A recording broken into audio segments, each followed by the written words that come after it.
What's going on, Z Nation, and welcome to another edition of ZSPN. I'm your host, Zaid here. And today, guys, we're going to be talking about the Los Angeles Lakers as it concerns Anthony Davis and trade rumors, him potentially joining the Los Angeles Lakers. As of late, there's been some updates about that potential trade that could go down possibly next week on Thursday, February 7th. Obviously, I just want to give you guys my thoughts and my opinions about it. But before anything, like always, please be sure to like this video, subscribe to the channel, share my videos all over Facebook, Twitter, all the good social media stuff.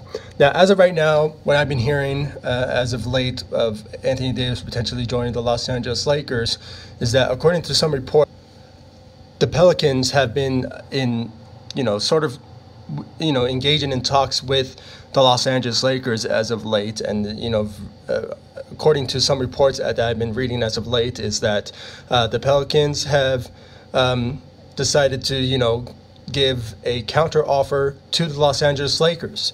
And in that counter offer, what I've been, what I've been seeing is that the Pelicans are asking the Lakers, with their offers that, potentially that the Pelicans might consider from the Lakers that they gave to them, was that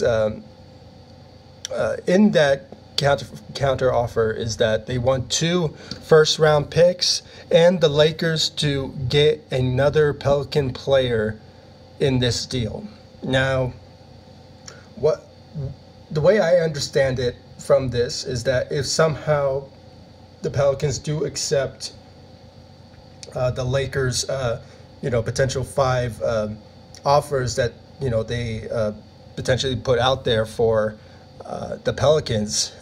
For example, if they want Lonzo Ball, Kyle Kuzma, I'm just thinking hypothetically here.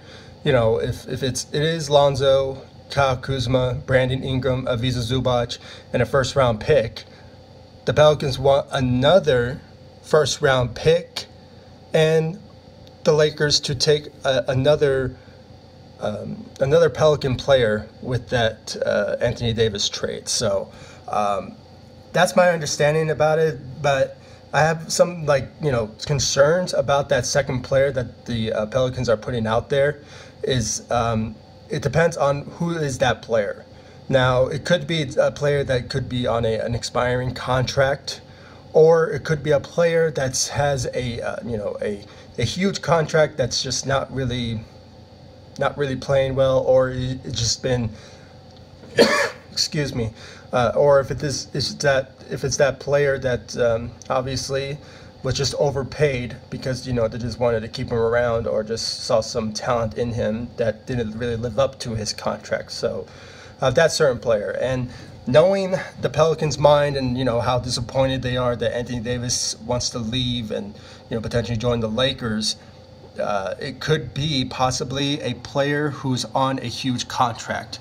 Now, it could go 2 ways: either that expiring contract or a player that's on a huge contract. So this sort of remains to be seen who he is or who's that other player. But as of right now, I can only think about just maybe 3 players on that team that could be on expiring contracts that the Lakers might consider or should really consider. Obviously, we all know former Laker Julius Randle. He is on a contract with the Pelicans. I believe he has a player option at the end of this year, and it sort of remains to be seen if there is any bad blood from the Lakers and Julius Randle. Obviously, they might be, but it might possibly change all that if somehow Julius Randle would welcome the idea of returning to LA. So that's the other possibility. Number 2, it is Jahlil Okafor. I don't think Jahlil Okafor is going to be traded because as of right now, he is that type of guy that the Pelicans love, and as of late he has been playing very well for them. So I don't really see that potentially happening. Third, it is Jrue Holiday, but I don't really see that potentially happen whatsoever because, he is the point guard of that team. And obviously, if somehow they do trade for, Lonzo Ball, they might consider pairing those two up, and might consider Drew Holiday to play the shooting guard and Lonzo at the point. So I don't really see that potentially happening. So overall, guys, my idea of this report is just simply this: the Lakers should go for it. If that means that they can get Anthony Davis via trade, then they should do it. Okay? Even if it's somehow they do get that other Pelican player on a huge contract, then they just have to consider it, I guess. I don't know. It's very hard to say what the offer is that the Lakers are putting out there for them to consider a counting offer to make this trade happen. Because with that other player, the Lakers have to consider about the future as well. I mean, obviously, with the cap space and obviously, with the future of the team.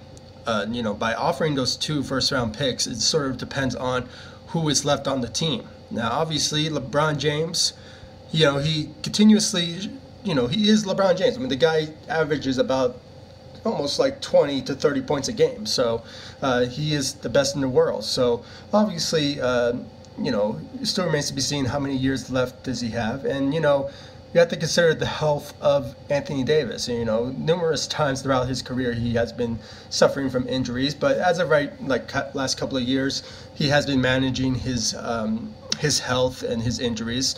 But, it still remains to be seen, how healthy could this guy end up being in these next couple of years if he is traded to the Lakers. So we have to think about also the future of this Lakers team.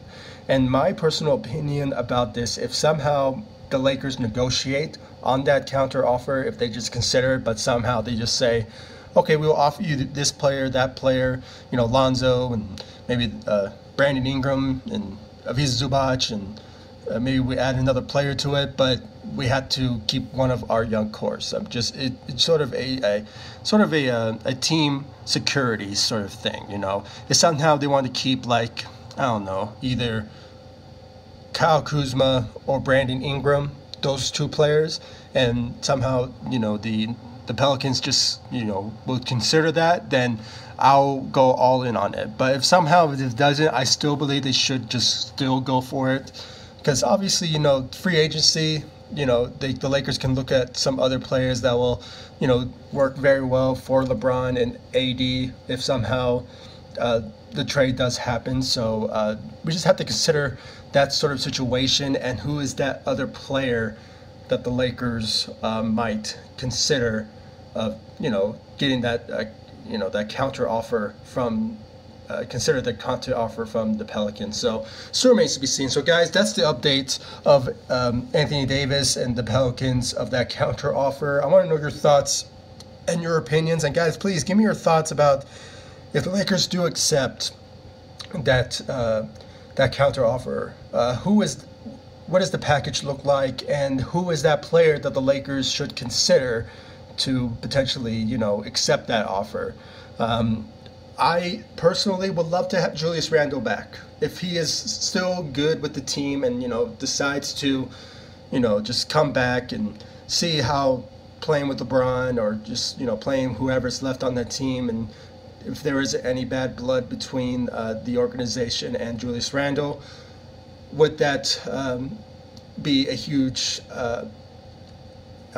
maybe a huge steal for the team? I'm not so sure. So we might have to consider that. Or if you guys have a player in mind that I just can't really think off the top of my head that the Lakers might consider or probably not consider, please comment down below, give me your thoughts about it. I really appreciate all the love and support and the comments that you guys give me on this channel. I mean, you guys could give huge and great feedback on my channel, and I really appreciate that. So other than that, guys, it's Super Bowl Sunday, LA Rams versus the Patriots. So obviously I'm going to give you guys a video about that, and I just really can't wait to see what the results will be, and I'll give you guys a video about it once the game is over. I'll give you guys my thoughts about what I saw and you know, and certain plays and stuff, obviously, you know, I'll give you guys that video probably after this one. So please comment down below, like, subscribe, and I'll see you all in the next video. Thank you so much for watching. Go Lakers and go LA Rams. Peace.